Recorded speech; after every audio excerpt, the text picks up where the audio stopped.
வணக்கம். அன்பார்ந்த குரு ஜோதிடம் நேயர்களுக்கு உங்கள் ஜோதிடர் ஜே.எம்.எஸ். சந்திரமௌலியின் ஜோதிட பதிவு. இந்த பதிவு மீன லக்ன அன்பர்களுக்கு செப்டம்பர் மாதத்திற்கான பலன். நமக்கு விரைச்சனி நடந்துட்டு இருக்கு. இந்த விரைச்சனியினுடைய பார்வை 6ஆம் இடத்து மேல விழுந்துட்டு இருக்கு. அந்த 6ஆம் இடத்துல தான் சூரியன் இருக்காரு. செப்டம்பர் 1 முதல் செப்டம்பர் 14 வரை பூர நட்சத்திரத்துல சுக்கிரனுடைய நட்சத்திரத்துல சூரியன் இருக்காரு. சுக்கிரன் நமக்கு 8ஆம் அதிபதி, 3-8 கூடையவர். அதனால நம்மளுடைய செயல்பாடுகள்ல 6ஆம் இடம் 8ஆம் இடம் அப்படிங்கிறது ஹெல்த் இஷ்யூஸை கொஞ்சம் கவனிச்சுக்கணும். உறவுகள் சார்ந்த சில விஷயங்களை கவனிச்சுக்கணும். அதாவது உறவுகள் சார்ந்து நமக்கு என்ன அப்படின்னா, ஒரு தேவையில்லாம ஒரு பிரிவு மனப்பான்மையோட பேசுறது அல்லது வாதம் செய்தது, அதாவது ஒருத்தருக்கு ஒருத்தர் ஆர்கியூமெண்ட்லேயே போயிட்டு இருக்கு. அந்த நல்ல ரிலேஷன்ஷிப்பை அது தேவை ஏதோ ஒரு சூழலை வச்சு மையமாக வச்சு கெடுத்துக்கிறது. ஆனால் வேலையில் கெடாது. வேலை இருந்துக்கிட்டே இருக்கும். ஆனால் ஸ்ட்ரெஸ்ஸோட வேலை பார்க்கறதுன்னு சொல்கிறோம் இல்லையா, அந்த மாதிரி அது வேலை பார்க்கும்.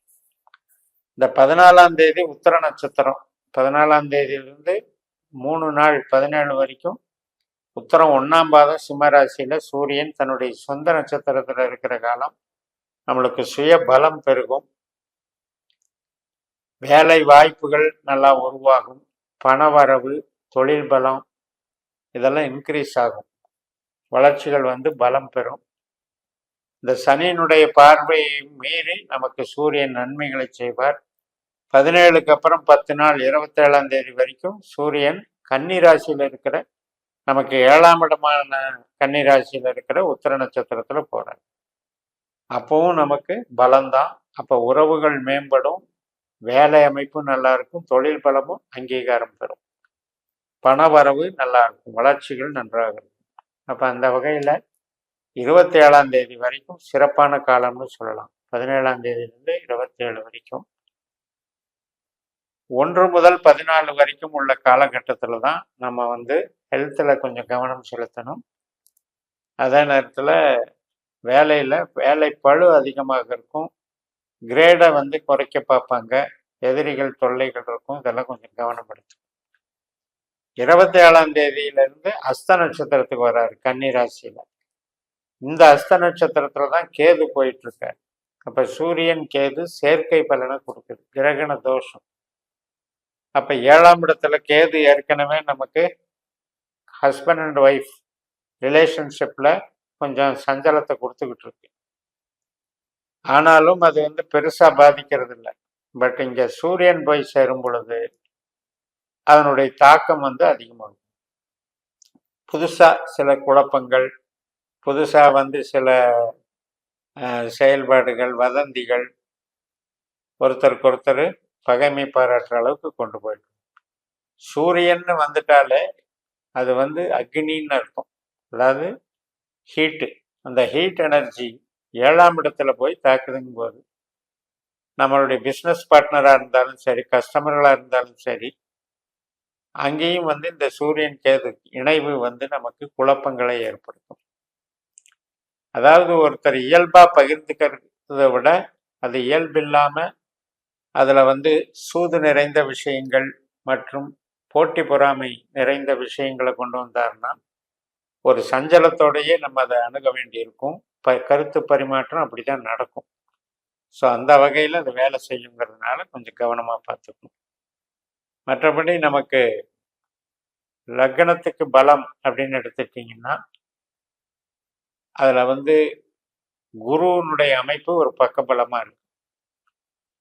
அதில் இப்போ அந்த வக்கரகதிக்கு உண்டான பலன் நான் தனியாக போட்டிருக்கேன் மீன லக்னத்துக்கு, அதுலேயும் பார்த்துக்கோங்க. ஸோ பொதுவாக நமக்கு விரைச்சனி அப்படிங்கிறது வக்கரத்தில் போய்கிட்டு இருக்கிறாரு, குரு மாதிரி போயிட்டு இருக்காரு. இப்போ அந்த குருவும் வக்கரத்தில் இருக்கிறதுனால இதனுடைய இது டக் ஆஃப் வார் மாதிரி போயிட்டு இருக்கும். பெருசாக விரைச்சனி விரைமா பண்ணுறதுக்கும் வழி இல்லை. அதே நேரத்தில் குரு நல்லது பண்ணுறதுக்கு வேண்டியவர், ஆனால் நல்லது பண்ணுறதுக்கு வக்கரத்தில் போகிறதுக்கு கொஞ்சம் நல்லது பண்ணுறதுக்கு தடையாக இருக்காருங்கிறத புரிஞ்சுக்கோங்க. ஆனால் இது நியூட்ரல் கியரில் போய்கிட்டு இருக்கும். ஒரு கெடுதல் செய்கிற பாதிப்பையும் குறைச்சிக்குது. நல்லது செய்கிற கிரகம் நல்லது செய்கிற பலத்துலையும் இல்லை. அதனால ஒன்றும் நமக்கு ஆக போகிறதில்ல, நியூட்ரலாக போய்கிட்டோம். பட் இங்கே இந்த மாதத்தில் நம்ம எடுக்க வேண்டிய முயற்சிகள் அப்படிங்கிறது 14ஆம் தேதியிலிருந்து 27ஆம் தேதி வரைக்கும் நமக்கு வேலை வாய்ப்புகள் நல்லா இருக்கும், தொழில் பலம் நல்லா இருக்கும், பணவரவு நல்லா இருக்கும். அந்த ஆதாயங்களை எல்லாம் நம்ம குறிவைத்து நம்ம இயங்கிக்கலாம். மற்ற நாட்களில் ஹெல்த் இஷ்யூஸு மற்றும் ரிலேஷன்ஷிப்பில் கவனம் செலுத்தினா போதும். சூரியனுக்கு உண்டாத தெய்வ வழிபாடுங்கிறது சிவன் வழிபாடு. அதை பண்ணும்போது ரெடியாகும். உங்களுக்கு மகாலட்சுமி வழிபாடு ஜென்ரலாக பண வசதி, தொழில் பலம் இதுக்கெல்லாம் நன்மை தரும். அதனால் அந்த வழிபாடுகளையும் பார்த்து இது பண்ணிக்கணும். அடிப்படையில் நமக்கு லக்னத்தில் இருக்கிற ராகு சனியினுடைய நட்சத்திரத்தில் தான் இருக்காரு. அதனால் நம்மளுடைய சிந்தனைகள், செயல் திறன் இதெல்லாம் கொஞ்சம் தொய்வாக இருக்கும். அதாவது அலைச்சல் பட்டு மறுபடியும் அது செய்யணுமா அப்படின்ற கேள்வி. அதனால் அதில் அடிபட்டு செய்யாமல் விட்டுட்டா என்ன அப்படிங்கிற கேள்வி. இப்படி அந்த விரைச்சனி நமக்கு வேலை பார்க்கும். அந்த விரைச்சனியினுடைய சாரத்தில் ராகு உட்கார்ந்துருக்காரு. இதெல்லாம் எப்போ நடக்கும் அப்படின்னா, நமக்கு ஒவ்வொரு கிரகத்தினுடைய திசாபுத்தி அந்தரத்தில் தான் இந்த சிம்டம்ஸ் எல்லாம் நடக்கும். எல்லா கிரகமும் ஒட்டுக்கா தீமையும் செய்யாது, ஒரே நேரத்தில் நன்மையும் செய்யாது. அதனால் அந்தந்த திசாபுத்தி அந்தரத்துக்கு என்ன நடக்குங்கிறத அந்த நட்சத்திர ரீதியாக அந்த கிரகம் வேலை செய்யுதுங்கிறத நம்ம பார்த்துக்கலாம்.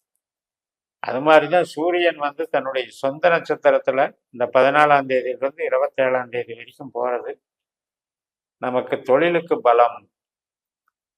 அப்போ அதை சாதகமாக பயன்படுத்திக்கலாம். இது மாதிரி நம்மளுக்கு ஈடுபாடு எதுவோ அது சார்ந்த கேள்விகள் எடுத்துக்கலாம்.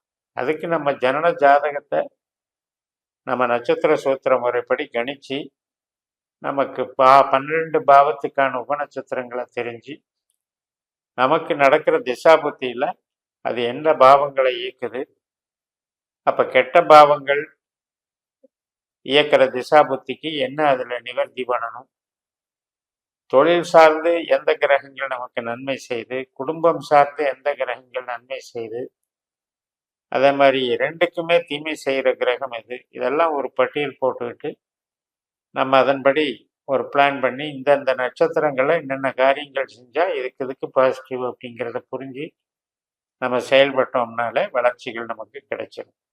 அதனால் பக்கபலமாக அது எல்லாமே நன்மைகள் பண்ணும். சனி பொறுத்த வரைக்கும் பயப்படுறதுக்கு ஒன்றும் இல்லை. ஏன்னா அவர் குருவனுடைய சாரம் பெற்றிருக்கார், லக்னாதிபதி சாரம் வாங்கியிருக்கார். குருவும் பக்கபலமாக இருக்கிறதுனால நன்மைகள் தான் செய்யும். அடிப்படையில் நமது உபய லக்கணம்னு பேர். இந்த உபய லக்கணம்ங்கிறது என்ன அப்படின்னா, ஒரு நிலைத்த தன்மை இல்லாதது. அதனால் நமக்கு உறவினர்களும் சரி, திருமண வாழ்க்கையும் சரி, தொழில் பலமும் சரி, எல்லாமே கொஞ்சம் அன்ஸ்டேபிள் அப்படின்னு புரிஞ்சுக்கணும். நிலையற்ற தன்மை அப்படிங்கிறத புரிஞ்சுக்கிட்டு நம்ம அதை மீட் அவுட் பண்ணிட்டா போதும். ஆராய்ச்சி, நம்மளுடைய சொந்த விருப்பங்கள், ஆன்மீகம் சார்ந்தும் உள்ளுணர்வு சார்ந்தும் நீங்கள் இயங்க உங்களுக்கு அது வெற்றிகள் கிடைக்கும் அப்படின்ட்டு நிறைவு செய்கிறேன். இந்த சேனலை சப்ஸ்கிரைப் பண்ணி ஷேர் பண்ணுங்கள். உங்கள் தனிப்பட்ட ஜாதக பலாபலன்களை என்னுடைய வாட்ஸ்அப் நம்பரில் தொடர்பு கொண்டு பலன் பெறுங்கள். உங்களிடமிருந்து விடைபெறுகிறேன். உங்கள் ஜெயம்எஸ். நன்றி, வணக்கம்.